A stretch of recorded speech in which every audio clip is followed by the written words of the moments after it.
Well, hello and welcome to another episode of More Perfect Marketing. It's David Baer here, and today we're going to be talking about an area of marketing or business type, a business structure that I don't actually encounter very much. And thankfully, there's somebody here who does and will enlighten us on this. So, if you think about ways that we market, one of the regular conversations I'm having with small businesses is that they are looking at large businesses as sort of the way to inform their marketing. I'll give you an example of what I'm talking about.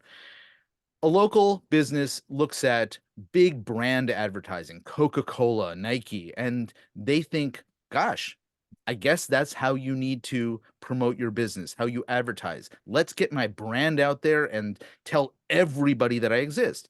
And we go through this conversation of, well, look, if you probably don't have the same budget that these guys do, why don't we narrow your focus and really try to get the right people coming into your business?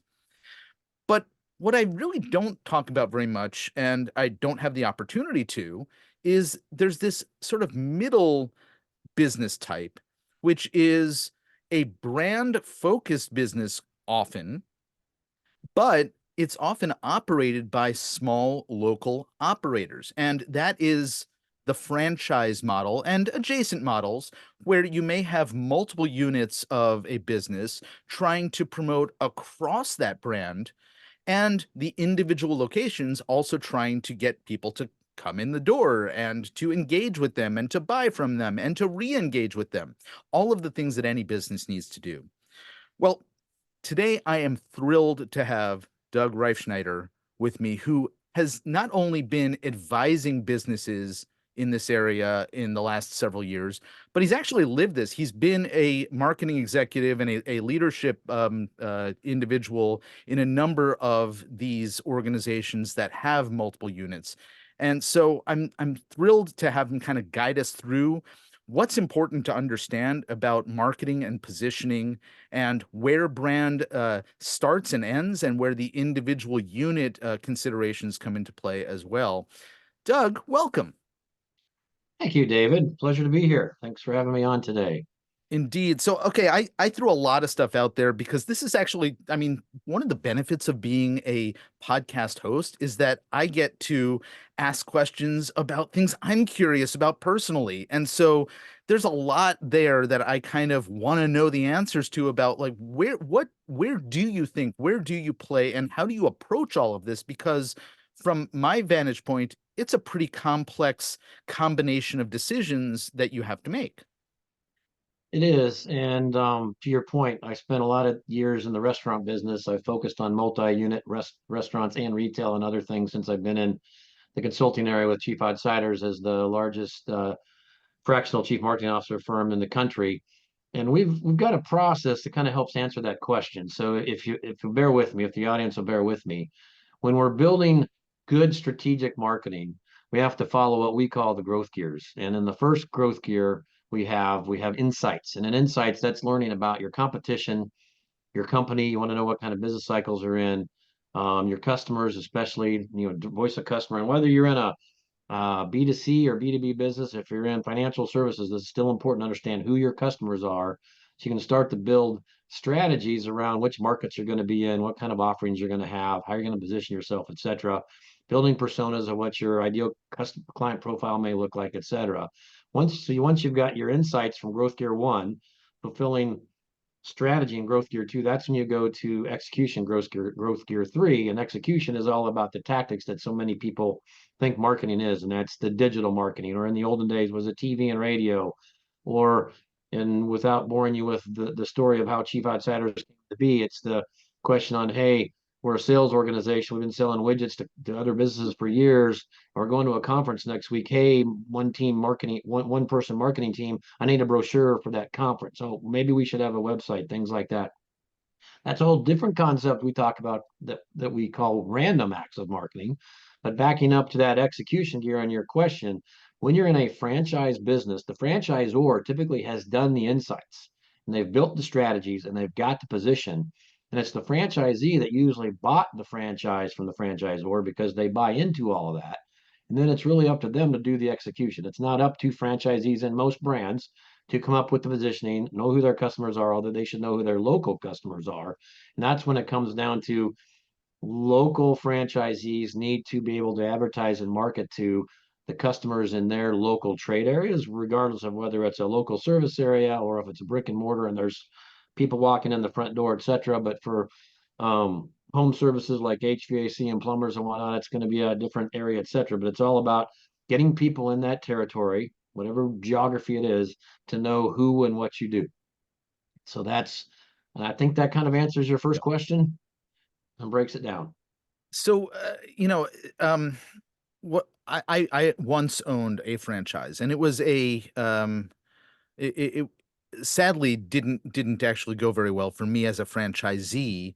I'm I sorry. got I That's okay, and just like businesses fail all the time, franchises are just a type of business, and the model was very attractive to me. But I was a guinea pig because I was one of the first two franchisees, and actually the other guy was in your neck of the woods in suburban Atlanta, Georgia, and I'm up in Portland, Oregon, and the business was started in the San Diego area, and the Okay. the model itself was not important except to say that these are three very different markets. And so Mm, what we had to figure out was how did what they proved in the original location in San Diego, what were the differences between that location and these other locations, and could we market effectively? Now, this was 15 oh, or so years ago, and their business was highly successful, built entirely around one channel, which, as you know, as a fellow marketer, is a huge mistake. It was mhm. the money mailer and Valpak coupon channel. All right. Okay. And Yeah. so when we tried to replicate that, it didn't work in my market. It didn't work outside the Atlantic market because Atlanta market at the time, we had very different audiences. How Yeah. so like walk me Mhm. through, how would you advise a business that is just getting up and running? What are the considerations? What might have been the opportunities? What were the mistakes, perhaps, that somebody in a situation like that, as the franchisor, might have encountered, and what should they have worked through? That's a interesting challenge, David. Lot to unpack too. My first thought is with a product like that, it's easier to go what I'll call national than stay locally geographically. But typically, especially 15 and 20 years ago, before the advent of digital marketing and geofencing and things, if you had a retail or restaurant or some other concept that was based roughly on typically when you look at a purchase funnel, awareness is at the top.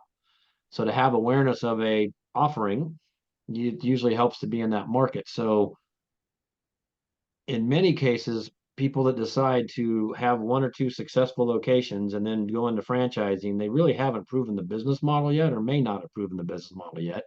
And going geographically thousands of miles away from where they are, because if they're going to try to support with boots on the ground or awareness or anything else, it's just not going to be there. So my first thought that in Portland or the person in Atlanta, the first two had issues. And did the one in Atlanta, that one succeed? They actually failed as well. Yeah. Okay. In the money mailer type space, I don't understand exactly why. I'm struggling to come up with a reason for that. Mhm. But And, one and I, thing I guess it's critical. it's less about the specific channel that we were dealing with than like what should the company have done. And you bring up a really important point, um, because if we go back to the sort of the gears that you're talking about, the insights and then the strategy before any of the tactical stuff, I Mhm. imagine that was missing there. And Yes, and I probably. guess to further the point, one of the things that we were talking about before we hit record today was your focus on pretty much everything that we're doing is or informs or touches marketing. Yes. Yeah, there's a quote from one of the Feldensteins that marketing is not a department, it's a way of life. And it goes with the other quote we'll share a little bit later from Vince Lombardi. But suffice it to say, that probably failed because they didn't have the insights gear figured out. I think that's probably dead on. Did not really know who their customers were, or their customers of their customers perhaps were, and didn't have that nailed down. And again, it goes back to there are very few franchises in the retail or restaurant business that start franchising with just one or two locations. Now, some have backed into that, but typically, if you're looking at restaurants or retail, you've got an idea what the P&L looks like. You got an idea what EBITDA and all that looks like.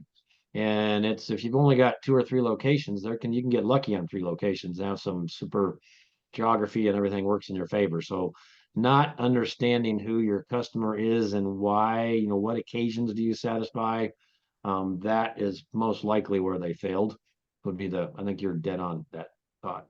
And I'll just uh, circle back on something you just said in terms of P&L and EBITDA. It is uncommon for our listeners here to hear marketers talk in the language of finance, and you just did that in a really sort of accessible way. But something that I think more businesses should pay attention to when they're talking to marketers about, do we actually understand the connection between the activities we're engaged in and Mhm. what the goals are of the business, which are all often around, improving their financial situation. Right. And my belief, David, is that marketers, especially chief marketers, heads of marketing of large organizations, it's going to be hard to do that in a smaller one, but marketing people need to understand the finances of the business because they need to understand whatever the offering is. If you're going to offer some kind of value or discount on that offering, is it going to be profitable? And you got to be able to do some modeling of it. If we sell this widget for $10, we sell this service for $10 a month, if it's recurring revenue model, whatever. If you decide to do some kind of new subscriber thing for $8, how does that affect your overall income? And smart and at the end of the day, it comes back to one of my pet peeves about marketing and all these fancy titles nowadays about chief growth officers, chief revenue officers, chief marketing officers, chief whatever, all the acronyms. Marketing at the end of the day is getting the right offering to the right customer at the right time in the right place. And all that is encompassed in like sales particular as part of the promotional mix within the four P's. On those four P's of product, price, place, and promotion, pricing. If you understand pricing, you got to understand the P&L and the other aspects of finance within your whatever company. So I believe all marketers should have a more well-rounded idea of what that is. So, okay, I brought up this, my bad history with franchise because I was hoping that you would walk us through kind of where we begin and how we build something. And so I'll ask that more directly. Where do Okay. we begin and how do we build something? All right. So you begin, if we're just like, we're going to start a franchise from scratch, want to kind Sure. of build it that model. All right, so you've got a concept, and it could be in any a number of verticals because there are franchises for oil change, home care like lawn care, home services, etc., restaurants, other retail.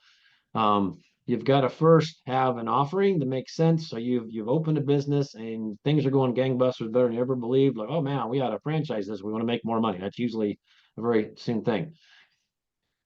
That's fine, but the first thing you need to do when you think that is get with a good franchise attorney because getting the franchise agreement and everything right, and then going back to our point on, do you have the branding correct? Like there's a local auto repair service here in town, David, that has only three locations, but when they opened in my neighborhood a mile away, I thought for sure they were part of a larger brand. Somebody did them a good job on, hey, they were a small boutique place that probably had one location. They opened two more that did really well, and I think the third one's the one near my house.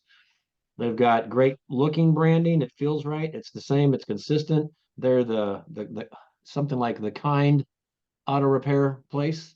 So they've actually got a tagline of Mhm. sorts, but the branding is very consistent, and they obviously know who their customers are, and that is people in neighborhoods like mine, apparently. And they've got that nailed down, and they've got a great look and feel. So if we're starting from scratch, we've got a great offering. We're doing really well depending on how it scales, franchising is a great way to scale. And typically that's why there are so many franchises and multi-location businesses.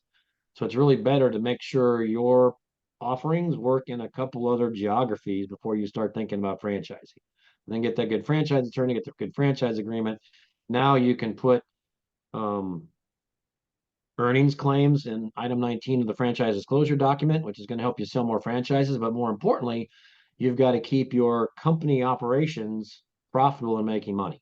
And it's going to go by continuing to understand who your customers are, who you're competing against, what kind of value proposition you have, What's your unique point of difference?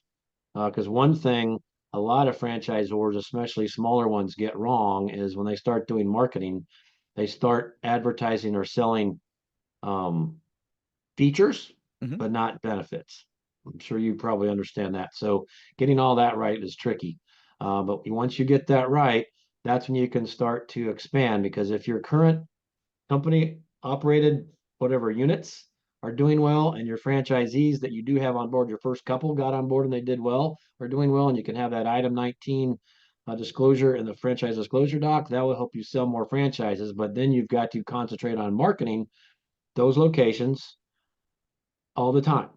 And this goes to the quote that I referenced from Vince Lombardi that I'd like to share with your audience. And his quote was specifically, winning is not a sometime thing, it's an all time thing. You don't win once in a while, you don't do things right once in a while, you do them right all the time. Winning is a habit, but unfortunately, so is losing.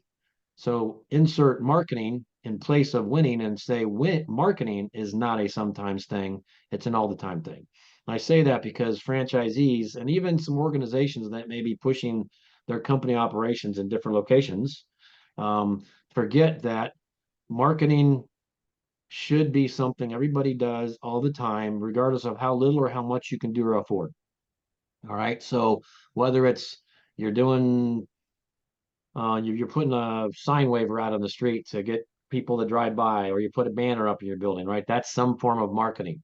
Nowadays with social media, if you're not posting stuff in whatever relevant social channels your customers go to, that's something you can do all the time for relatively little money. Even though you and I both know organic reach isn't great, it's Hmm. better to do some social advertising, not just social organic posts, but that can build an audience over time. And so the point is that many franchisors and their franchisees think some franchisees think the franchisor is going to do all the work, all right, or do all the spend. That's further from the truth. Getting involved in communities, doing special events, advertising in back in the day in the local shopper. Now it's maybe geofencing, some digital ads, whatever. There's all sorts of different ways to get involved and market your business all the time, because if you just do it once in a while, it's going to fail. All right, you brought up a whole bunch of things in that popped into my head as you walked through some of that.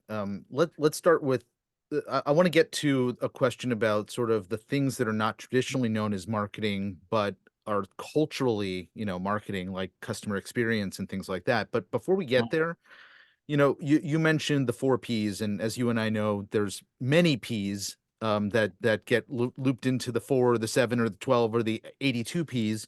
One Yeah, of the P's that basically we both, right? one of the P's we talk about a lot is positioning. Yep. And so I want to know how a franchise, a brand works around positioning most effectively in terms of either their offer or their client persona, the customer persona. We often use the following example when we're describing positioning and how it carries through in the experience, the in-store experience.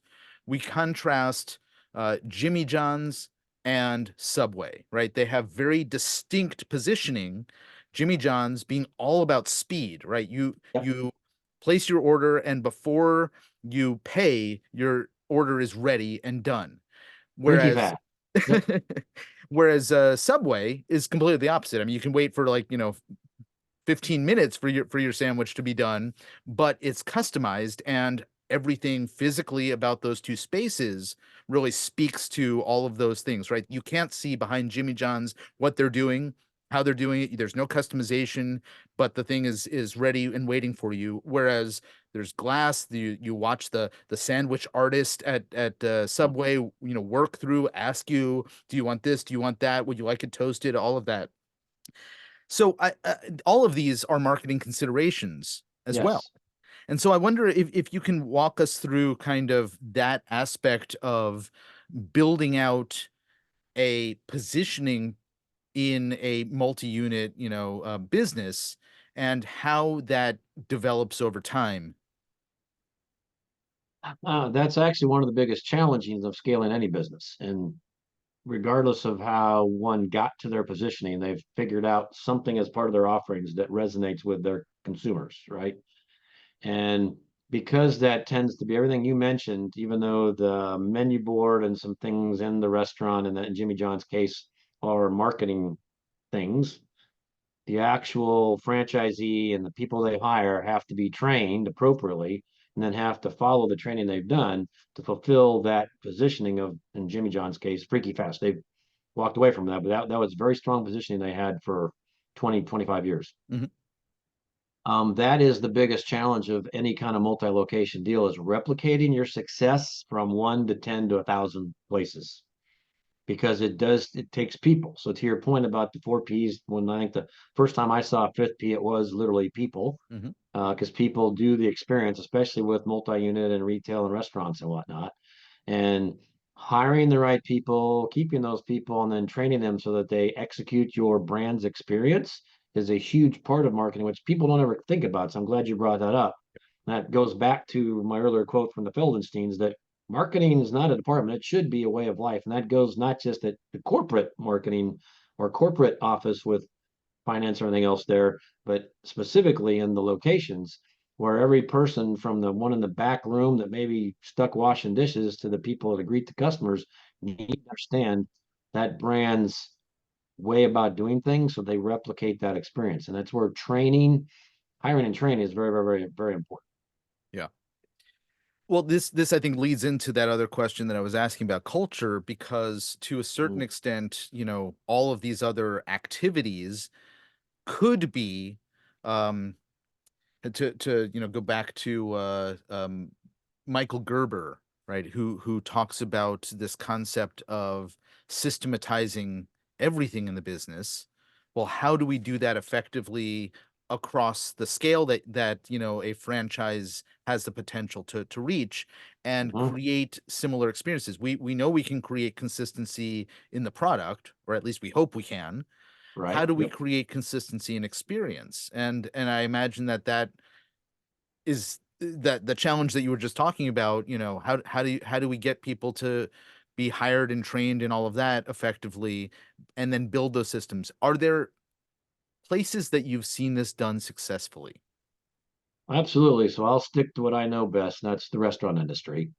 And Chick-fil-A has become the largest fried chicken chain in the country, Mhm. right? Maybe in the world, I think in the world. But here's the point, David, if you're not in the business, restaurants on a per location business like a McDonald's, Burger King, whatever, they may do somewhere between $2 and $3 million per location per year. All right. Chick-fil-A is over 8 million in all of their non-mall locations, $8 million per year because their guest service, not just customer, guest service, because nomenclature, name words matter. Mhm. Guest service and the way they hire and train is above and beyond about everybody. Now, the caveat to that is Raising Cane's, which if you're in Portland, you may not have heard of them, but they're about $1 billion company now with I don't know 500 or 600 locations, originally from Baton Rouge, Louisiana. I think they're moving Mhm. their headquarters to Atlanta, coincidentally, but they're I believe they're in the $5 or $6 million category per location, which is incredible when all they sell are chicken tenders, French fries, soft drinks. They may have an extra side, they may have some kind of ice cream or something, but very limited menu. So some people are addicted to the food of both those chains, but for the most part, it's the experience and how they've actually parlayed that in the digital space today for delivery and to-go orders as well. So the whole bit about my pleasure that Chick-fil-A is so famous for, that stuff matters. And those two chains there are a lot of other chains. A friend of mine, Chris Tomaso, is the CEO at First Watch Restaurants. I don't know how familiar your listeners may be with that, but they're a breakfast restaurant. They've been growing exponentially the last, I don't know, 5, 7 years. They're doing really, really well.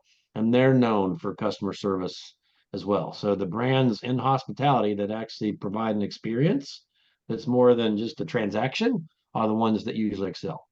So, okay, so we know that it works on from the outside, from the customer vantage point. If you were coming into a franchisor and you're talking to them about opportunity, right? The numbers that you just laid out are very attractive. What do you think might be involved in them getting that culture, or that creation of culture and habit among the franchisees and the hires, and the, like, what's involved in getting there? It's really, really deep, and there's a challenge with franchisees too because of legal things with Mhm. joint employer laws. I don't know if you're familiar with that, but that's a problem for all franchisors, regardless of industry. Um, so that's a thing we're going to check to the side because we're not going there, but But acknowledge that it exists. Yes. get knowledge that it exists. So that's where training is so important. As an example, I think, and I know they changed it, but Five Guys, the burger company, Hmm. back in the 2010s, I think they, instead of spending 2% advertising, they supposedly spent 2% of their sales, an additional 2% on training because If they I were trying to remember correctly, they are famous for not advertising at all. Is that correct? correct Yeah. because they Okay. put it all into training. Yeah. Now that's not necessarily true. I've seen Five Guys billboards, I've seen advertising since then, but they're still minor compared to McDonald's, right? And that's where operationally it's so important for a brand to understand who their customers are, what those customers appreciate about your brand, and that experience matters. And your cashiers say my pleasure, or the door's always open for them when they walk in and out. If you're a casual restaurant, whatever your cue points are, you've got to scale that and replicate that in any way you can. And typically that's by training. So going back to that Vince Lombardi trait, the quote, if you insert training instead of winning or marketing, training should be an all the time thing as well, not just a sometime thing. Because even veteran employees get stale, forget things or whatever. And to maintain those awesome experiences, it just takes a maniacal emphasis on that quality of that experience. And you're going to only do that through training and education.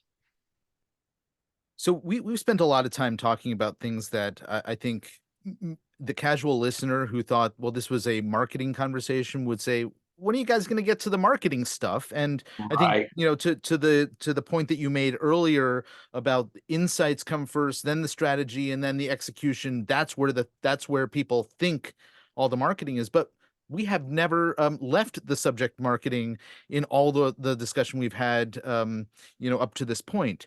right. I want to shift gears though to give you a chance to talk a little bit about what you do in your role working with your clients, and how does this broader definition of marketing sort of comes into play in what you bring them through.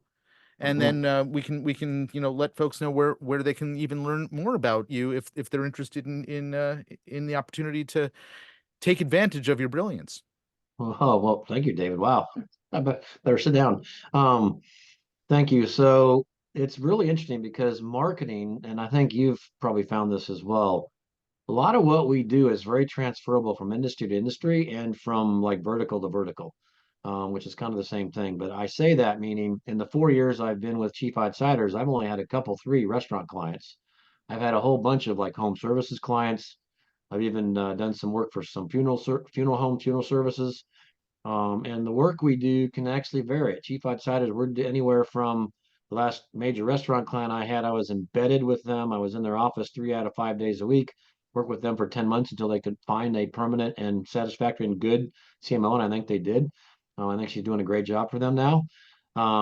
That's an interim role, right? If we do fractional, we're ideally looking at insights or helping a company build insights to start to build that strategy to get to the execution. And because every client we've ever worked with doesn't want to wait 90 days for something to happen. We always look for quick wins within that first 30 days on what could happen to boost their revenues, to save them costs, whatever, in the first 30 days. So fractional roles tend to look at that whole process.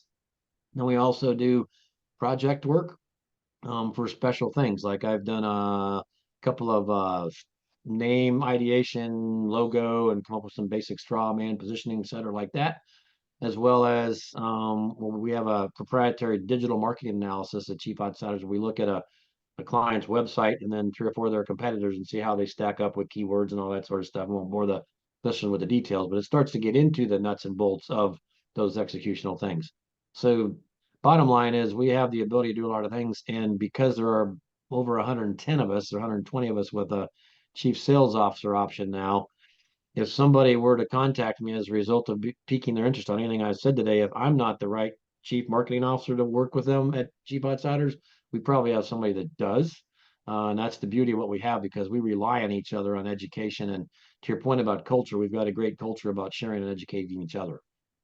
Yeah, as you know, from our talk earlier, I run an organization that doesn't do exactly what Chief Outsiders does, but the benefit of having a lot of individuals in a community like yours Mhm. who learn from each other, who share in terms of their insights and capabilities, I think can be incredibly powerful for the Yes. client. And so, to that end, I think looking through all the stuff that I've learned over the past few days as I've been, reading about Chief Outsiders and the work that extends beyond just the work that you're doing, it seems to be an incredibly impressive structure and opportunity for businesses that are in need of that guidance and support. So, for folks who would like to learn more about where can they get in touch with you and maybe move on to a conversation about their particular situation. So yeah, the easiest way to find me, because as you referenced, you're going to put, I think, the link to my bio from the Chief Outsiders page in the comments below. But the easiest way to find me or anybody at Chief Outsiders is just to go to chiefoutsiders.com. That's chiefoutsiders.com. Click on the find a fractional executive and then put Doug in the deal. There's two Dougs now. It was a little difficult 4 years or 3 years ago, David. We had four Dougs Yep. within Chief Outsiders. Now there's just two of us. And so that's the easiest way at chiefoutsiders.com. But if you want the link direct to my profile, it will be in the comments below. Yeah, they will be in the show notes as well. Indeed. Well, Doug Reifschneider, thank you so very much for the insight in how a lot of this stuff works in the franchise space and the multi-unit space. And I look forward to our continued conversation off the air. But I want to thank you for coming on today. Thank you very much, David. It's been a pleasure. Indeed. Folks, if you know somebody who could benefit from listening to the conversation you just heard, please send them our way. In the meantime, my name's David Baer, and you have been listening to More Perfect Marketing. Take care.